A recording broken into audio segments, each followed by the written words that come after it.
count of 3,480 mainstream media stories talking about Oreo and their tweet. So imagine, you could have spent $3.8 million to advertise for 1 minute on the Super Bowl. Or, in real time, you can do something that gets the whole world talking. And in this case, you can reach a similar amount of people. I'm absolutely sure that everybody here can achieve this same kind of result. For your marketplace, you can reach a huge audience in real time for not very much money or even free. But the biggest barrier, as I've been studying this, the biggest reason that people don't do this is fear. They're scared. They're fearful. They think, oh, I can't do this. I have to advertise in the normal way. I have to spend a lot of money to market my products and services. Fear is the biggest barrier of what we're doing. Now, I've worked very hard to overcome my fears. And I want to share with you one of my year in the review last year of one of the fears that I overcame. So I went to Antarctica, the 7th continent. I actually delivered a speech on this ship. It's called the Ocean Diamond. So it was the 7th continent where I delivered a speech. And I was asked if I wanted to jump into the water in Antarctica. It's really cold.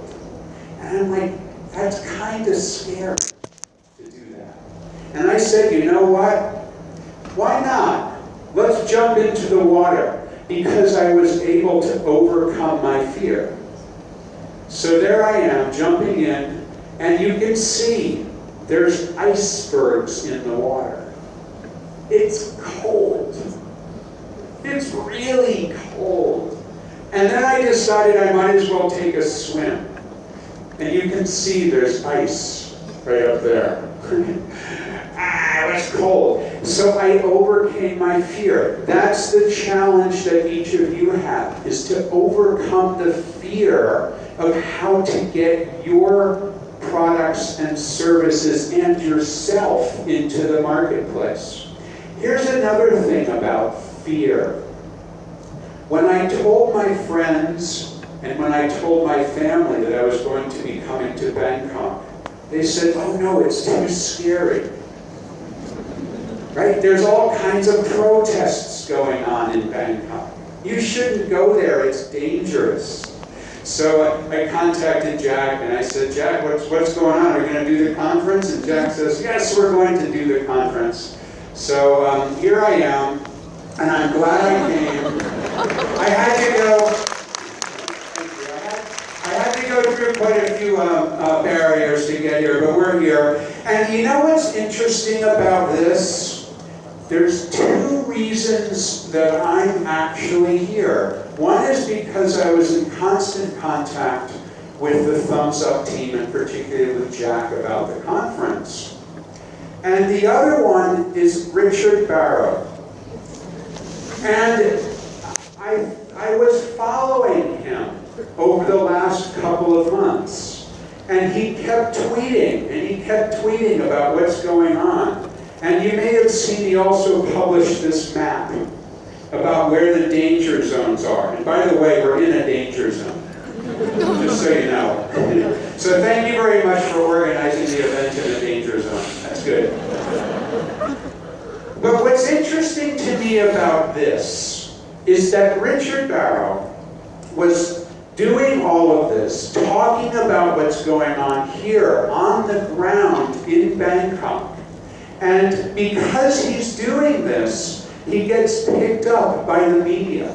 All of a sudden, he is the center of what's happening for worldwide media in English to follow what's going on here in Bangkok. And I just took a screenshot There's the Huffington Post, Richard Barrow. Here's the Telegraph, also talking about Richard. The New York Times, talking about Richard. When something's happening in your market, you have a fantastic opportunity to spread your ideas, because the world is looking for information in real time about what's happening in your area of expertise. There's no question. So just like Richard, you can be seen as the expert. Here's another example. You can achieve a similar success. This next example is from a company called Eloqua. They're a B2B software company. They sell information for marketers. It's actually a marketing automation software product. And the CEO of Eloqua, his name is Joe Payne, he was on his mobile device. He actually had his mobile device out. He was looking on here, and he said, gosh, I just found out that my biggest competitor, a company called Market to Lead, was acquired. He saw it on his mobile phone. And he knew he had an opportunity to be agile. He had an opportunity in real time, because on his mobile, what he did is he did a search for Market to Lead, and he learned that Market to Lead had been acquired by Oracle. So he's the CEO of a company called Eloqua. His biggest competitor is called Market to Lead, and they're acquired by Oracle. Now, if you take a look at this, it's basically 3 sentences. And it doesn't say anything, does it? It basically says, we have acquired Market to Lead, and you will like it. Right? That's what it looks like to me. So Joe knew he had an opportunity. He had an opportunity to define the market about what this means in real time. So Joe did a blog post talking about what this acquisition means to the market. And as a result of doing this, now the media and the customers have something else to look at. They can look at this terrible announcement from Oracle, or they can look at this great blog post that the CEO of the competition did. That's the idea of instant. That's the idea of real time. So here's the story that Bloomberg Businessweek did on this. And it's quoting the CEO of the competitor. And here's the story in Customer Think, also quoting Joe Payne. Here's the story in PC World, also quoting Joe Payne. And here's Information World, also quoting Joe Payne. Now, can you imagine if you're Oracle, how much this would piss you off? This would be terrible, wouldn't it? Because the competitor is talking about, is getting into all of these stories. Then they did something really clever. They sent an email to everybody that they knew and said, here is our blog post. And it was a link in the email back to the blog post. And this also happened in real time. So then they shared on social media. They shared on Twitter. They shared on Facebook. They shared on LinkedIn. And as a result of this, just like what Richard did here in Thailand by being the center of the world's media, Joe became the center of the world's media around this acquisition of his competitor. They sold $1 million worth of new services on the back of one blog post. That's amazing. And you have that same opportunity to do this. Because it's about instant engagement. It's about what's happening right now. And right now is when things are interesting. The biggest barrier to doing this is fear.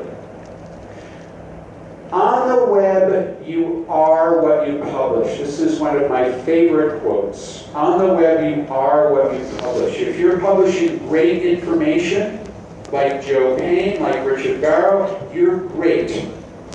If you're publishing nothing on the web, you're nothing. If you're publishing bad information on the web, you're bad. So let's look at this idea of real time. Real time means instant engagement. And I learned about real time because my first job was on a bond trading desk. I actually worked at Dean Witter in New York City. I worked in the World Trade Center. And the bond trading desk I worked at looked a little bit like this, although this is a newer version of a bond trading desk. And if you think about a bond trader, like what I was doing, it's all about instant engagement. It's all about what's happening right now. And as I was on a bond trading desk, I knew that if something was happening in the news, that was important. If there was a change in price, that was critically important. It was all about being first. And if you're first, you can make a trade ahead of other people, and you can make money from it. And I think the same thing is true today. Just like this guy. If you have a piece of information early, and you take advantage of it, then you too can achieve an amazing success. And you can be the person that everybody wants to talk to. You can be the company that everybody wants to do business with. Like Richard here in Bangkok getting quoted in the New York Times and getting quoted in the Telegraph and being quoted by CNN and having everybody retweet you and having everybody talk about your map. It's not about social media. Those are just the tools. Twitter and Facebook and LinkedIn, those are just the tools. What's really changing for all of us and our businesses is the idea of instant communication and real-time engagement. That's the thing that's really changing. And as I travel around the world, what I'm finding is that so many people are doing marketing and doing public relations and selling the same way they've always done. And in the marketing area, that's typically in a campaign-style marketing. So what do I mean by a campaign? What companies do is they go into their database, right? Their database is like in the back room of their company somewhere. They go into the database, back here somewhere, and they root around in the database, trying to find all kinds of stuff and data and stuff. And they get this data, and they use it to make a marketing strategy, right? So then they plan this marketing campaign for next week. And they plan a marketing campaign for next month. And they're planning a marketing campaign for next quarter. And as they're planning all of this marketing and spending all of their time on the future, they completely and totally forget about right now. What's happening right now? What's happening this instant? What's happening at 11:18 a.m. at the Spark Conference? Because now is when something's happening. It's not next week. It's not your email campaign next month. It's right now. This is the biggest change in marketing.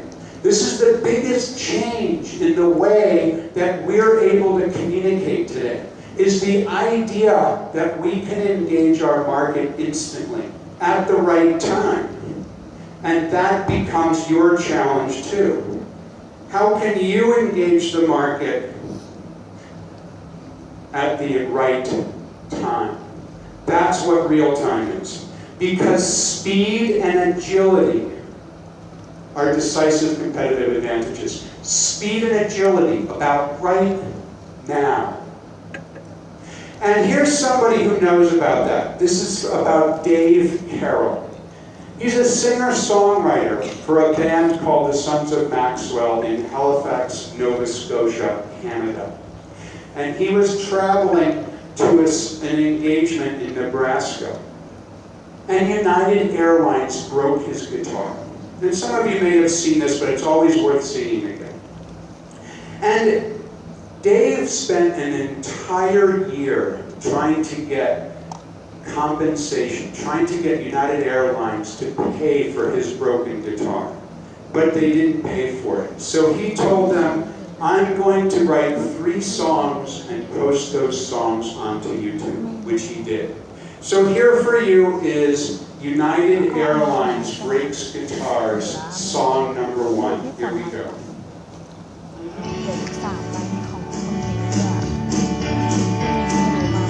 United Airlines on my way to Nebraska, playing the bar in Halifax, connecting in Chicago's over. While on the ground, the passengers sent from the seat behind me. My God, they're throwing guitars out there. Randy and I exchanged a look, best described as terror. But the action on the tarmac, knowing whose projectiles these would be. So before I left Chicago, I alerted 3 employees who showed complete indifference towards me.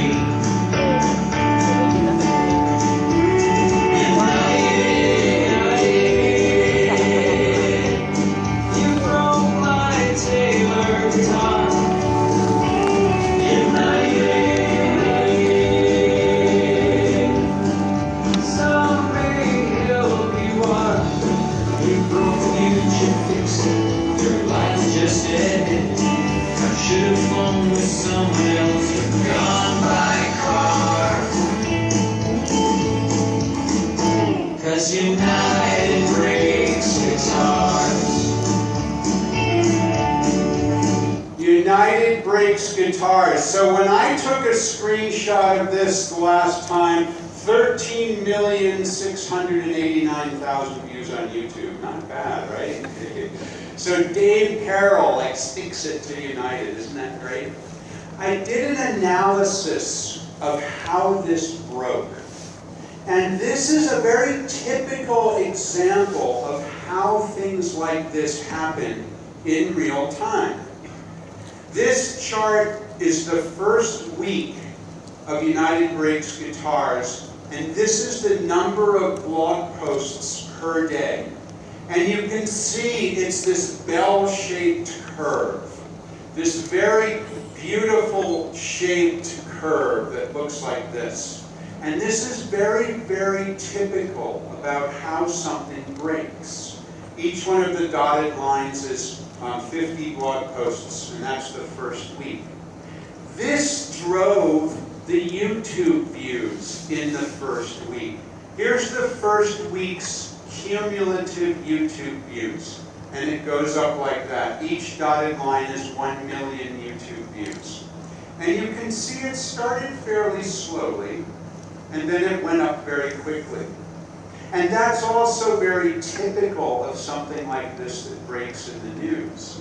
And the reason that it went up quickly here on the 4th day is because that's when mainstream media, magazines, radio, television, and newspapers start to pick up on it. So bloggers are first typically. Social media, Twitter, Facebook, is typically early and first.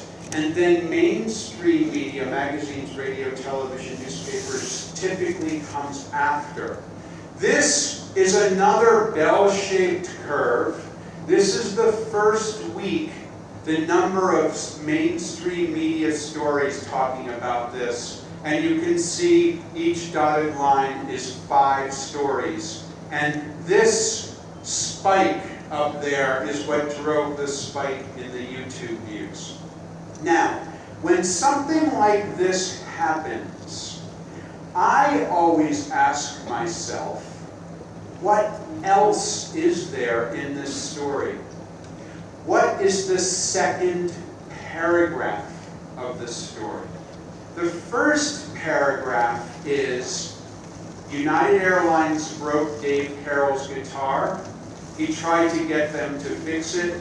They didn't. He wrote a song. It got 13 million views. Now, what about what's happening at United? We look at all of these stories that come out. And what should happen is that United Airlines should have been agile. They should have reacted in real time. They're a big famous company, an airline, and they should have reacted. However, United Airlines chose not to say anything. You know what they did? They went completely dark. Completely dark. It's as if the thing didn't even exist. And that's not the right response. So I'm wondering, I'd like to ask, does anybody have an idea for what United Airlines might have done in this situation? Does anybody have any ideas for United? Are there any at all? Maybe Jack has an idea to kick things off. Anybody have an idea for United Airlines?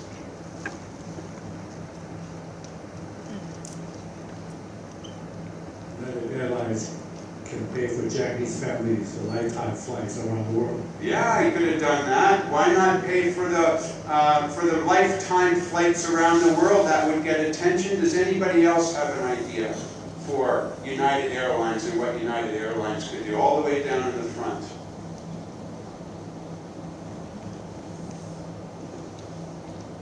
What could United Airlines do? I think maybe they can do some campaign that playing with the guitar, twisting from guitar and to make it be more popular in Balo. And this campaign will be like make positive, impact back to them. Because now everyone, linked to like related and guitar, right? Yes. That's to keep it. But we twist into the positive campaign, it's going to be working. Yeah, they could do something positive around guitars. We'll take one more here, and we have another game to play in a couple of minutes. Post a song back. Yeah, exactly. They could have posted a song back. And in fact, what's typical about something like this that works very well is whenever something like this breaks, a good response is something similar. So posting their own song could be good.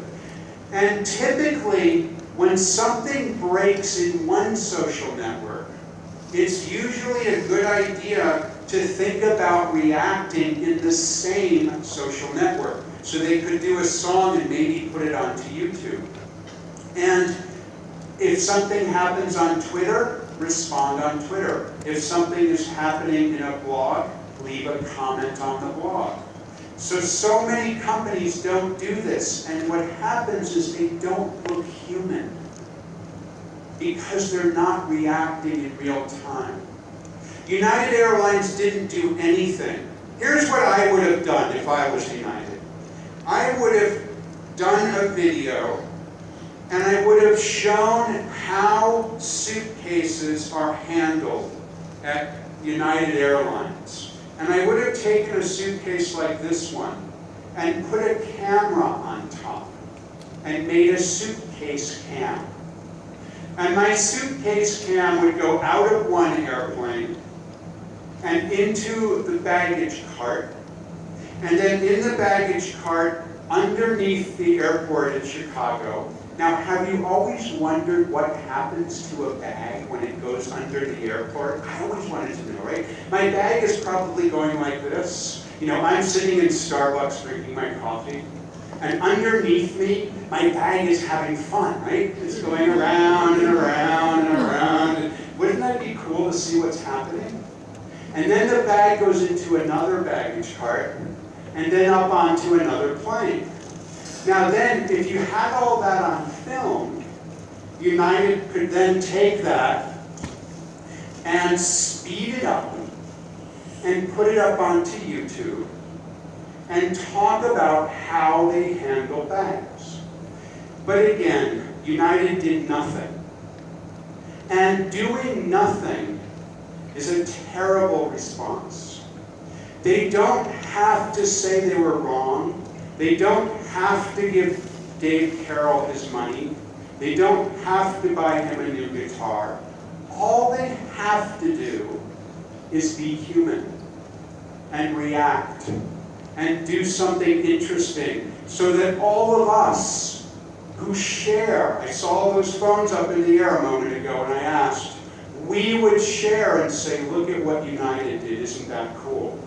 It's about speed and agility.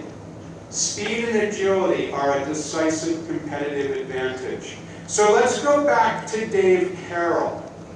Imagine it's here on the very first day.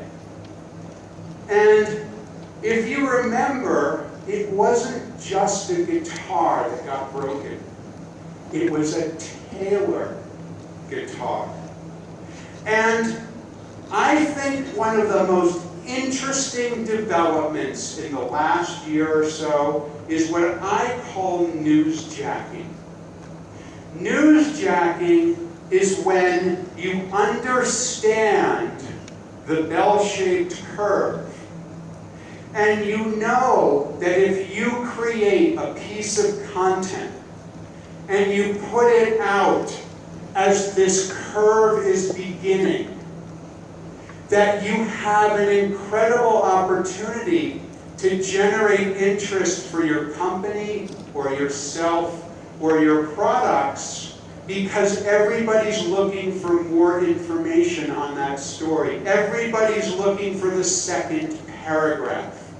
I call it newsjacking. And newsjacking happens in the beginning of that bell-shaped curve. So always ask yourself, what is the second paragraph of the story? In the case of this story, the second paragraph is currently that United Airlines didn't bother to respond. But that gives us somebody an opportunity to actually become a great second paragraph. And how about Taylor guitars? They have an opportunity. They have an opportunity simply using this, their mobile phone, to create something interesting that the market will want to talk about. This device in your pocket is the most important marketing tool that you have. Forget about everything else. This is the most important marketing tool there is. This allows you in real time, no matter where you are, to generate attention for you and for your business. This device. This is a fantastic, incredible device. I mean, outside right now, people are out there tweeting away, talking about what's going on in the protest. I heard that the networks are slowing down because so many people are taking selfies at the protests. You know, oh, look at me, I'm at the protest. And it's slowing things down. Because this device, you can communicate instantly. Okay, so now let's go back for just a second. And we've got Taylor guitars. Now imagine that you work at Taylor Guitars. This is an entrepreneurial company that Bob Taylor started when he was 18 years old in his parents' garage. It's 30 years later. They've just seen this video.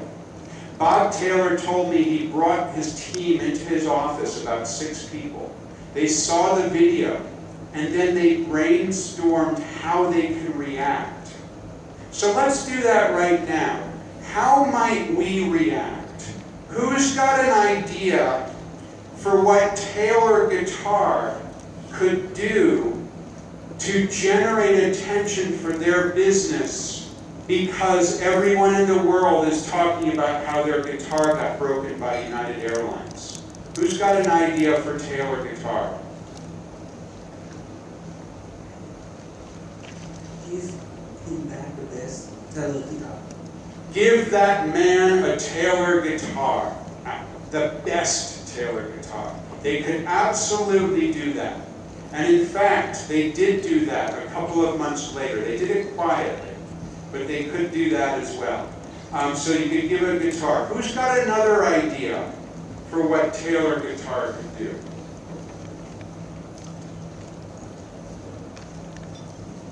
Offer a lifetime warranty for it. Nice, a lifetime warranty for Taylor guitars. And they could somehow get that into the marketplace so that the news media is talking about that in the same paragraphs that they're talking about the story. Anybody else have an idea? Crowdsourcing the idea of the unbreakable guitar. Ah, the unbreakable guitar. They could crowdsource. How in the world are we going to come up with an unbreakable guitar? We could even throw it out of an airplane and it's still going to be okay. Anybody else? And maybe one more idea? Does anyone else have one more idea? See any hands? Anyone down here? Okay, look, oh, we got one? Good. We got one more, and then I'll share with you what they actually did. Like United Allies. Say it again. Like United Allies. Oh, you could sue them. Yeah, you could always do that. You could always go legal. That's an interesting approach. Okay, so here's the thing that's really interesting. We came up with like 5 ideas in 2 minutes. And it's so interesting when I talk to marketing people and I say, how long does it take you to come up with your marketing strategies? And what do people say to me? They go, oh, David, how long does it take to come up with a marketing strategy? Well, let's see. The first thing we have to do is we have to call the agency. And we have to bring the agency into the office. We have to reserve a conference room.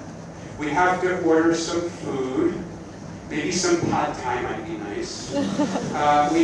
We need to then have a meeting and create a creative brief. Right now, it must take us, I don't know, 3 months to come up with a marketing strategy. No! You can come up with a marketing strategy in 2 minutes. That's what Taylor Guitars did. In just 2 minutes, they came up with an idea. They figured out what they could do. They actually came up with 6 or 8 ideas, chose the best one. And just using a simple handheld cell phone, they could create a video, which is what they did, and put it up. So let me play for you now how how Taylor Guitar in real time responded to Dave Carroll. Hi, Bob Taylor here at the Taylor Guitars Factory Service Center here in California. It's part of the whole Taylor Guitars complex here. And gosh, we just watched this video that Dave Carroll posted over the last couple of days. Such an entertaining video about his horrible story about his guitar getting broken. And we have to tell you that we've been doing this for a long time. We have hundreds, if not thousands, of stories that are just like this where guitars have gotten broken. And we just like to say that we're here to support Dave and to support all you people out there that have guitars broken. There's a lot of things that you can do to inform yourself and to make yourself more ready to travel. For instance, just one example. The TSA will allow you to take a guitar on board a plane as long as it's packed in a case. And a lot of airline employees don't know this information, so they may try and stop you from doing that. So if you have these policies printed out and you carry them with you, you're able to show that to people along the way, and they learn as you go. We're here for all guitar players, that's what we live for. All right, so Taylor Guitar does an informational video on how to travel safely with your guitar. 665,000 views. Because they were instant, because they were real time. Now the second paragraph of the story is talking about Taylor Guitars and how to take care of your guitar. It's about being agile. It's about being there right when the moment is right. How about this one? Halton cases. They make guitar cases. As soon as this happened, they called up Dave Carroll, struck a deal with him, and in just several days launched the Dave Carroll Signature Edition guitar case. Now that's pretty cool, isn't it? It's all about acting now, before that window of opportunity vanishes. When there's a bell-shaped curve, when there's something breaking in the news, that's your opportunity to inject your ideas into the marketplace. So the iPhone, the new iPhone launch, I know that was part of your timeline, Jack, when you did your year in review a couple of minutes ago. Did you happen to see Nokia UK? They tweeted this: imitation is the best form of flattery. 29,000 retweets, lots of people talking about Nokia on the day that Apple announced the new iPhone. This idea of newsjacking is about following the news, following what's going on, following it in real time. And you can follow international news, you can follow local news, what's happening here in Bangkok, for example. You can follow what's going on in your industry. You can follow what bloggers and reporters are saying. Do you remember when the Chilean miners got stuck, 33 miners got stuck underground for 69 days? Do you remember when that happened? I mean, I don't know if you remember this. They were wearing Oakley sunglasses when they came out. So over 1 billion people saw the Chilean miners come out of their hole after being stuck underground for 69 days, and they were wearing Oakley sunglasses. Somebody calculated that that was worth $41 million to Oakley because so many people had seen it. I counted 119,000 Google references to this. Then they have something to share on their Twitter. They have something to share on their Facebook. It's all about knowing what's going on in the media and reacting incredibly quickly. And yes, every one of you can achieve a similar result, because after a presentation like this, I want you to tell me if you've been able to do this. And every single time when I present something like this, in a week or a month, there'll be people in this room who will share with me how they were able to achieve something similar. And the reason that you're not going to be able to do it if you don't do it is because of fear. Oh my gosh, that sounds scary, all this real-time stuff. It's all about instant engagement. It's all about generating attention, and it's all about doing it in real time.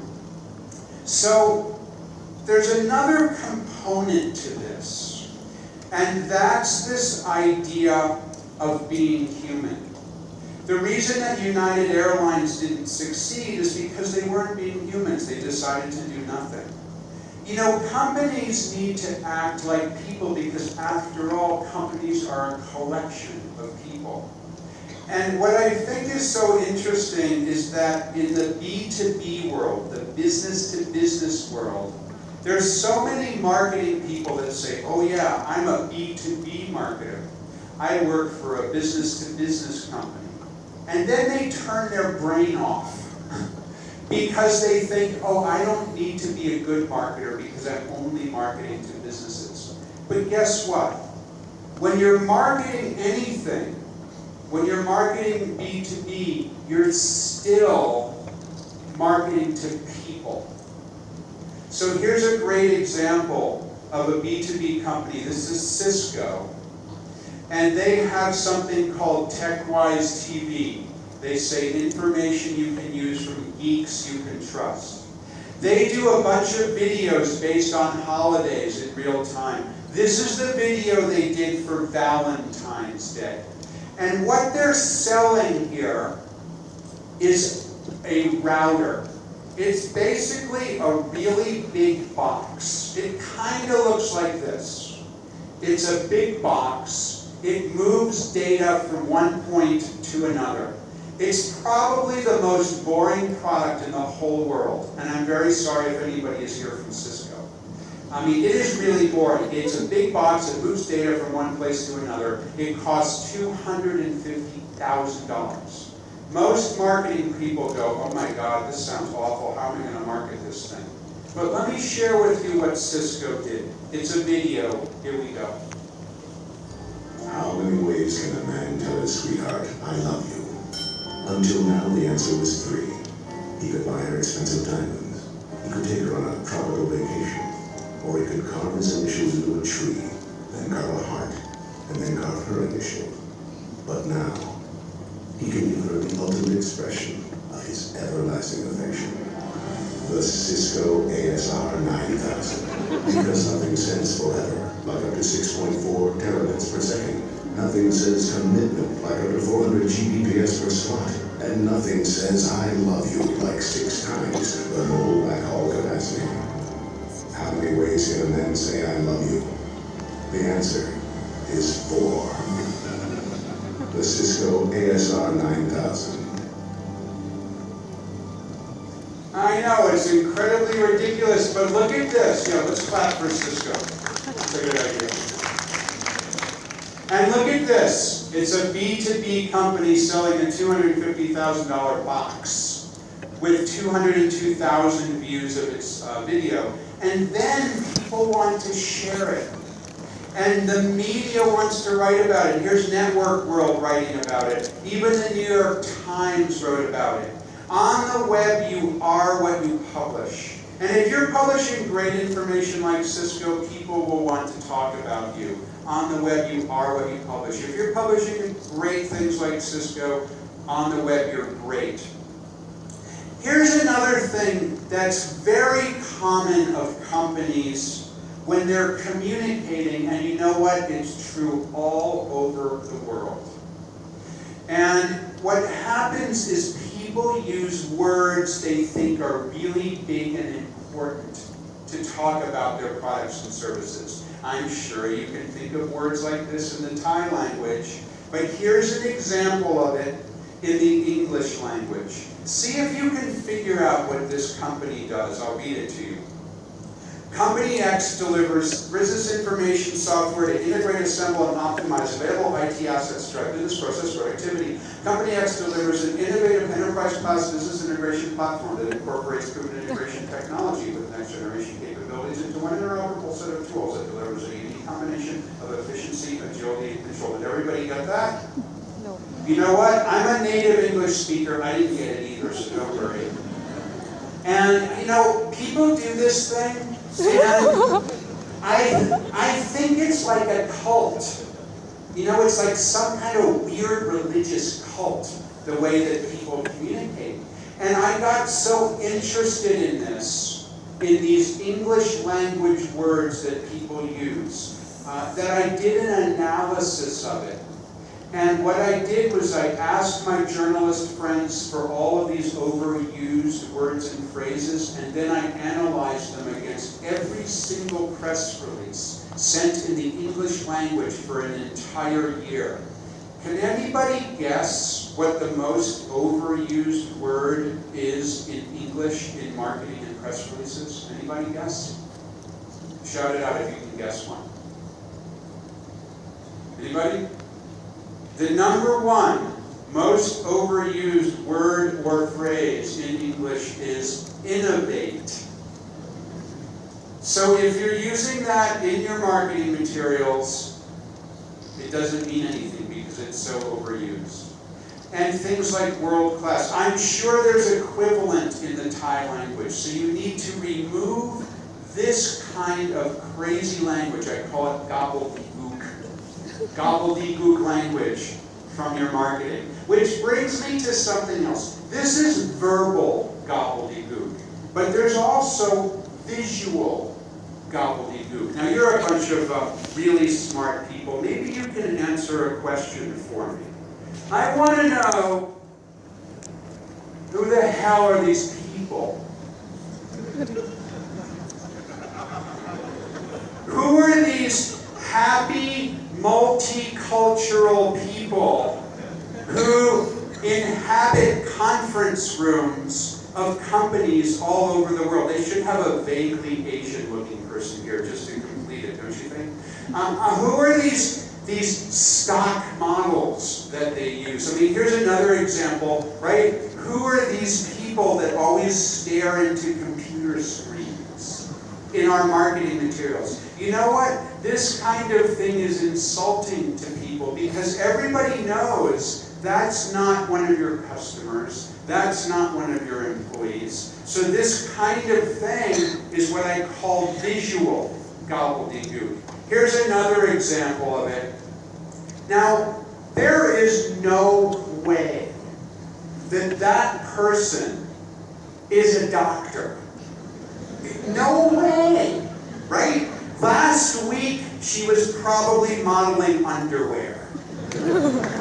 And here she is pretending to be a doctor. You need to eliminate this kind of thing. If you're human, people want to talk about you. If you're being crazy and using this kind of stock photo stuff, nobody will want to talk with you. So, how about this one? Does she really work for your company? I don't think so. So I was talking to my friend Tim. My friend Tim works at IBM. And I said to him, hey Tim, I'm on your homepage. And there's this guy on your homepage. And he's kind of bald looking. And this same guy is on Constant Contact's homepage. What's that all about? I mean, can you imagine IBM, they're a really big company, right? And my friend Tim goes, oh my God, and he like hangs up the phone, and he fixed it really quickly because he actually works on the web team. But how terrible is it if you're using the same model as another company on your website? So you need to eliminate this kind of thing. I was at a conference recently, and there were a couple of photographers who said to me, just say no to stock photography.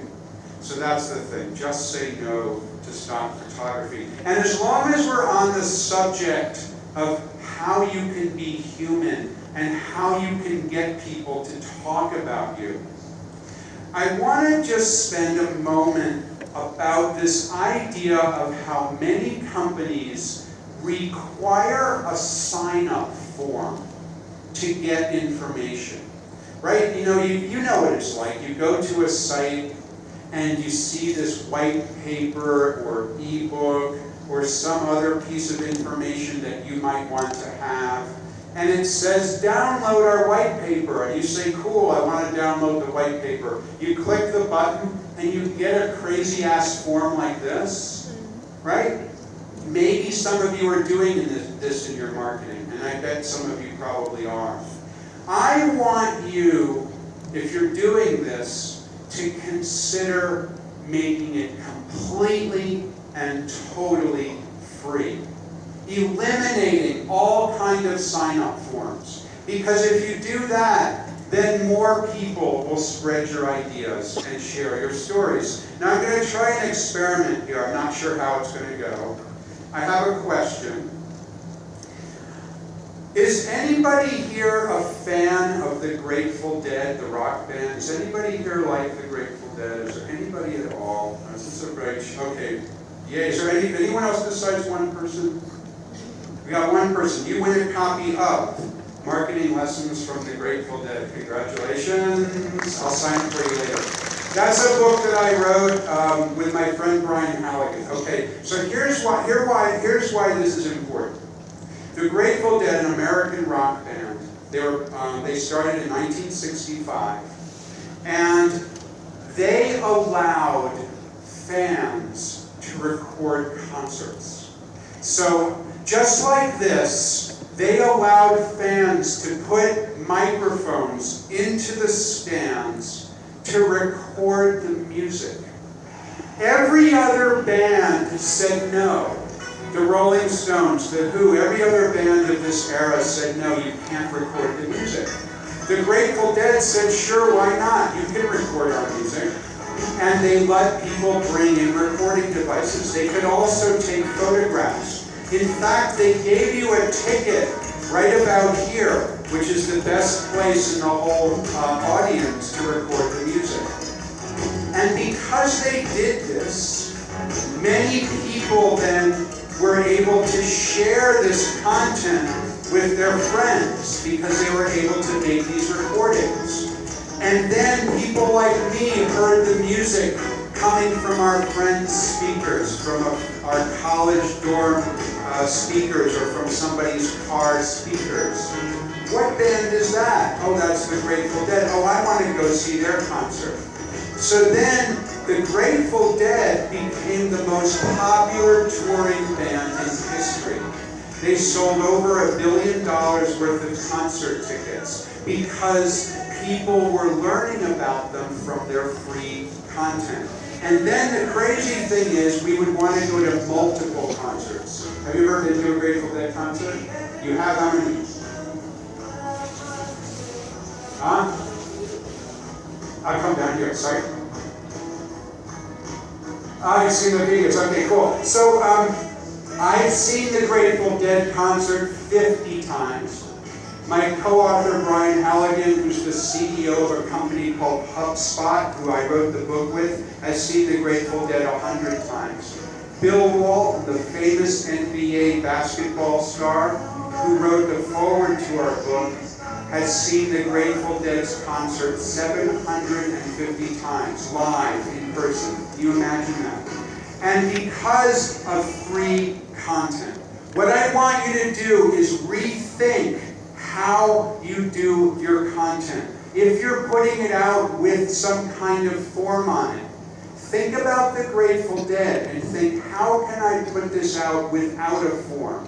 Here's a company called Mailer. They have something called the Email Marketing Metrics Report. They originally required a download form, and they had a few thousand people who downloaded it. But as soon as they removed the form, then people like me and people like you, bloggers, we blogged it, we tweeted it, we put it on our social networks. And as a result, they became #1 for the phrase email marketing metrics. Because people don't share content that has a form on it.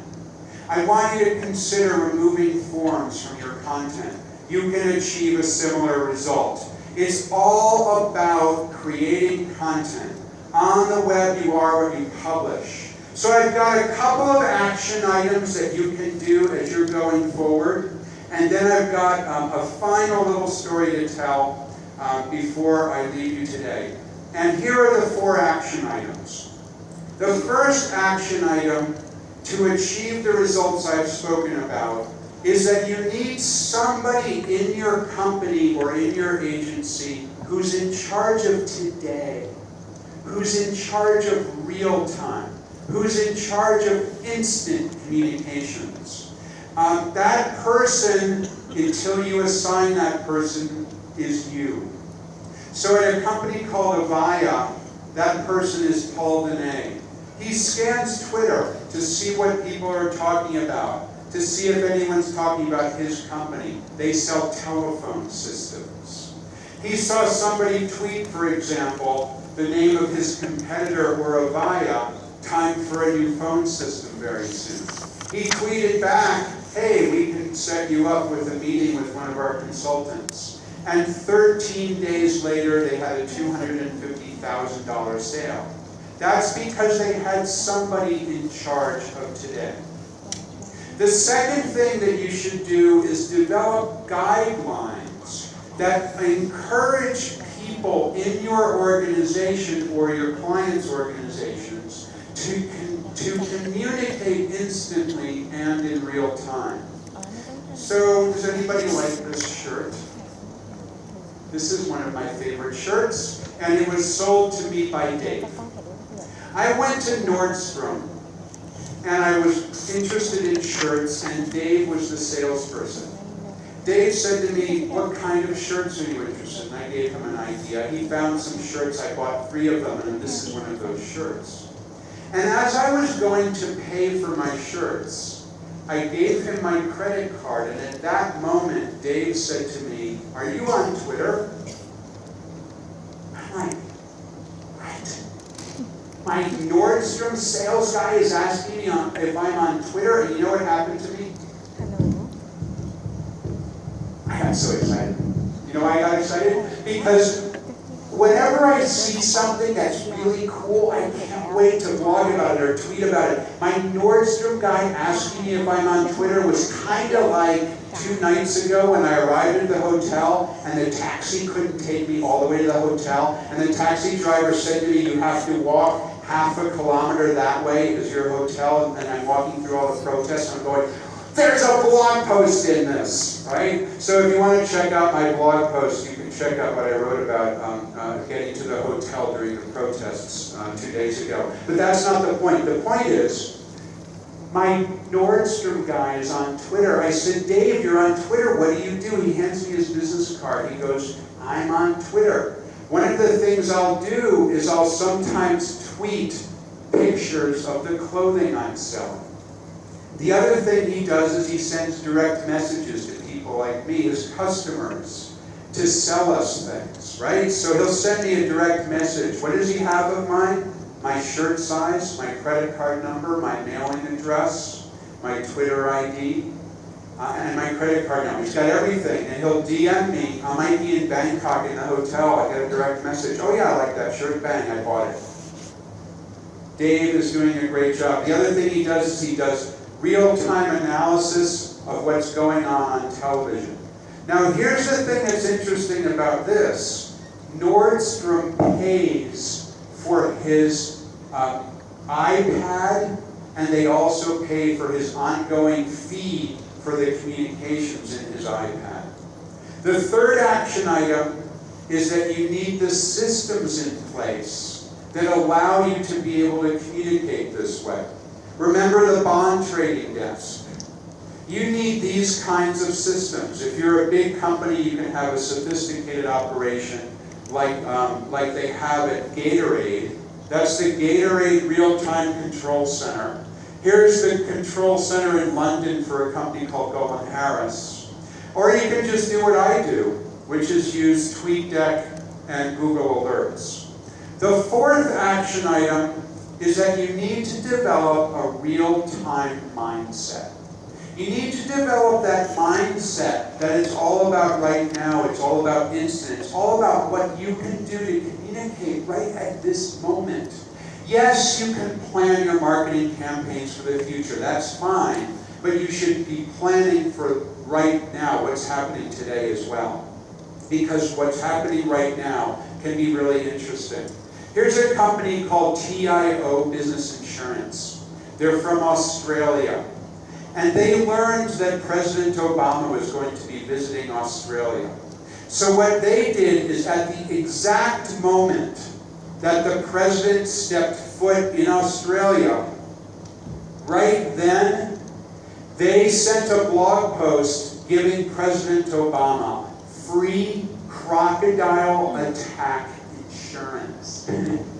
So if President Obama is eaten by a crocodile, then Michelle Obama gets $50,000. Now, isn't that ridiculous? Of course it's ridiculous. But what's the second paragraph? The second paragraph is President Obama visits Australia is the first paragraph. And if he's eaten by a crocodile, he's insured against it.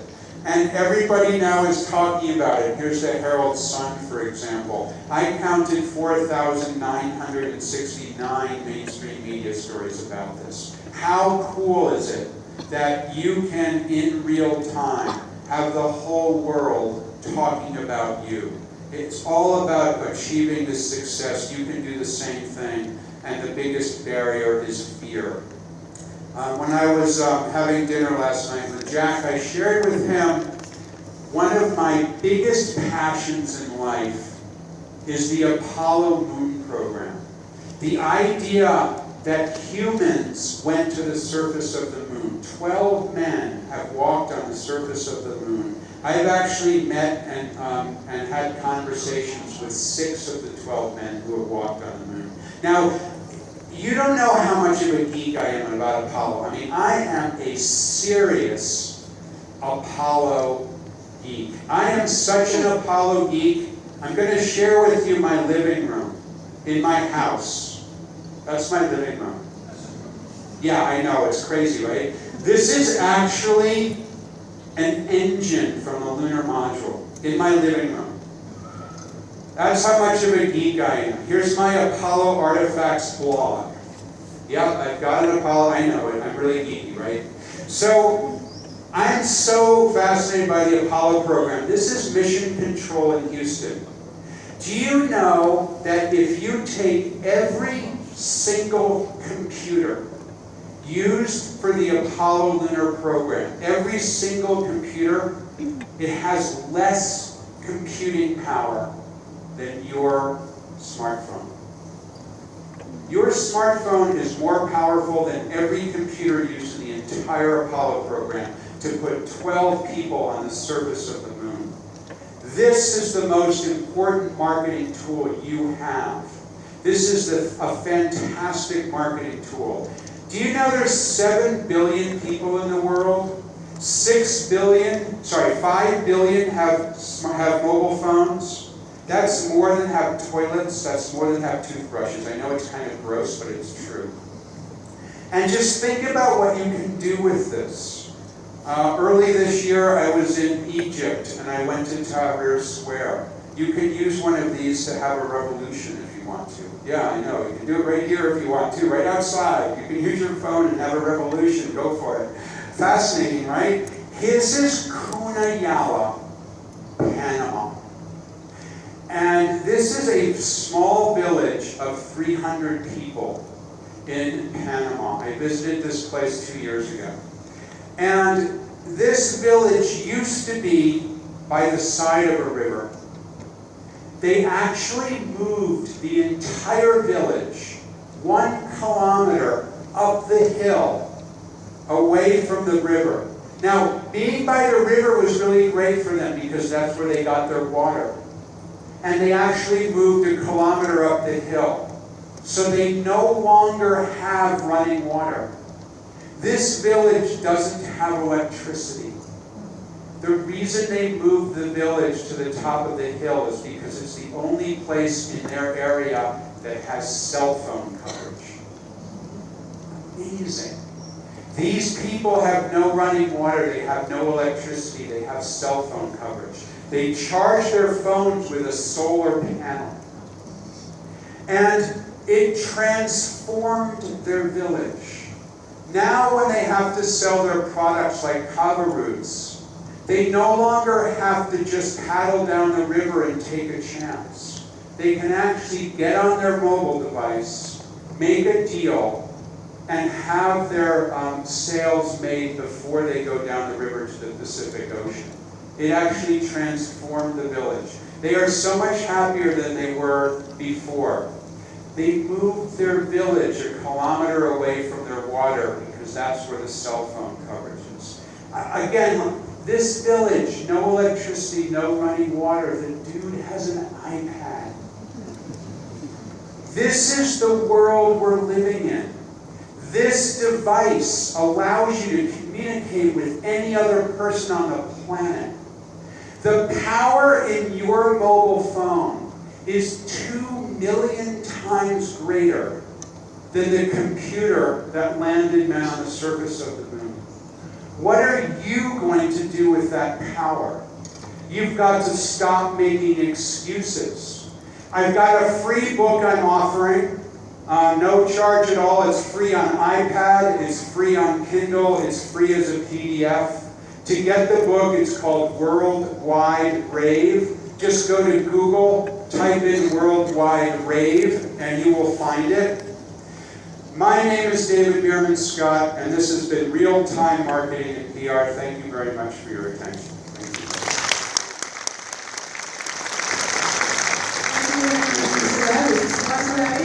Impressive. Thank you.